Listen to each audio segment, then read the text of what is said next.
ভাস্কর্য নয়, শহীদ আবু সাইদের নামে মসজিদের দাবি জানিয়েছে তার পরিবার।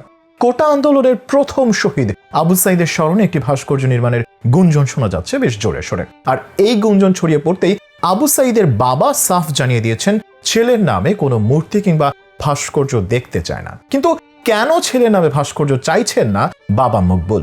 কোন বিশেষ কারণ লুকিয়ে আছে আবু সাইদের পরিবারের এমন অনুরোধের পেছনে? 16 জুলাই 2024 বাংলাদেশের ইতিহাসে এই দিনটি চিরস্মরণীয় হয়ে থাকবে। এই বিশেষ দিনটিতে রংপুরের শিক্ষার্থী আবু সাইদ নিজের জীবন দিয়ে নতুন এক স্বাধীনতার বীজ বুনে দিয়েছিলেন বাংলাদেশের কোটি কোটি মানুষের মনে। আবু সাইদের শরীরে চালানো পুলিশের সেই বুলেট যেন জানান দিয়ে দেয় বাংলাদেশ এখনো পরাধীন। আর সেই পরাধীনতার শেকল ভেঙে বাংলাদেশ আজ মুক্ত। তবে নতুন করে স্বাধীনতা পেলেও ছাত্র জনতা ভুলেননি কোটা আন্দোলনের প্রথম শহীদ আবু সাইদের নাম, যার স্মরণে এবার ভাস্কর্য নির্মাণের গুঞ্জন উঠেছিল। তবে পরিবারের অনুরোধে সেই সিদ্ধান্ত থেকে হয়তো সরে আসবে আয়োজকরা। গত 16 জুলাই কোটা আন্দোলনের সময় পুলিশের গুলিতে রংপুরের বেগম রোকেয়া বিশ্ববিদ্যালয়ের শিক্ষার্থী আবু সাইদ নিহত হন। আবু সাইদ নিহতের পর বিভিন্ন মহল থেকে দাবি উঠেছিল আবু সাইদের একটি ভাস্কর্য নির্মাণ করার। কিন্তু আবু সাইদের বাবা এবং তার পরিবাররা চাচ্ছেন না দেশের কোথাও আবু সাইদের ভাস্কর্য নির্মাণ করা হোক। গত 9 আগস্ট আবু সাইদের বাবা মকবুল হোসেন ভাস্কর্য নির্মাণ না করার অনুরোধ জানিয়ে দেশবাসীর উদ্দেশ্যে একটি খোলা চিঠি দেন। সে চিঠি সামাজিক যোগাযোগ মাধ্যমে ভাইরাল হয়েছে। চিঠিতে আবু সাইদের বাবা মকবুল হোসেন দেশবাসীর প্রতি উদাত্ত আহ্বান জানিয়ে বলেছেন, গত 16 জুলাই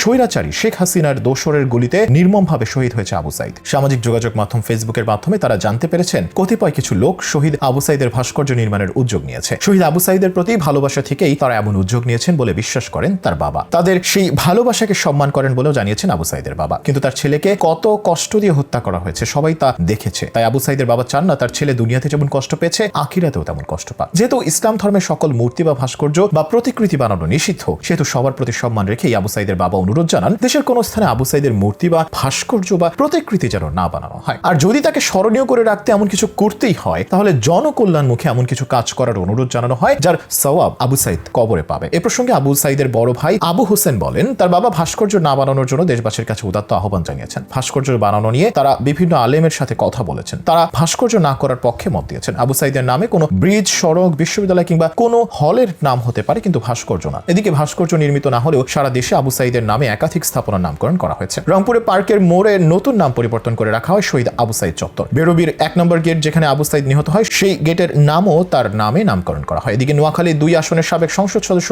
মার্কেন্টাইল ব্যাংকের চেয়ারম্যান মোর্শেদ আলমের মালিকানাধীন মোর্শেদ আলম কমপ্লেক্সের নাম পরিবর্তন করে শহীদ আবু সাইদ কমপ্লেক্সে নামকরণ করেছে স্থানীয় ছাত্র জনতা। ফরিদপুর জেলার রাজবাড়ী রাস্তার মোড়ে বিভিন্ন ভাস্কর্য ভেঙে সেখানে মসজিদ নির্মাণ করা হবে। সেই মসজিদের নাম দেওয়া হয়েছে শহীদ আবু সাইদ জামে মসজিদ। শেখ হাসিনা পদত্যাগের দিন ফটিকছড়ি উপজেলা পরিষদে শেখ মুজিবুর রহমানের প্রতিকৃতির উপর বৈষম্য বিরোধী ছাত্র আন্দোলনের নিহত আবু সাইদের ছবি লাগিয়েছে ছাত্র জনতা। বর্তমানে এর নাম রাখা হয়েছে শহীদ আবু সাইদ চত্বর। আর এভাবেই কোটা আন্দোলনের প্রথম শহীদকে চিরস্মরণীয় করে রাখছে দেশের মানুষ।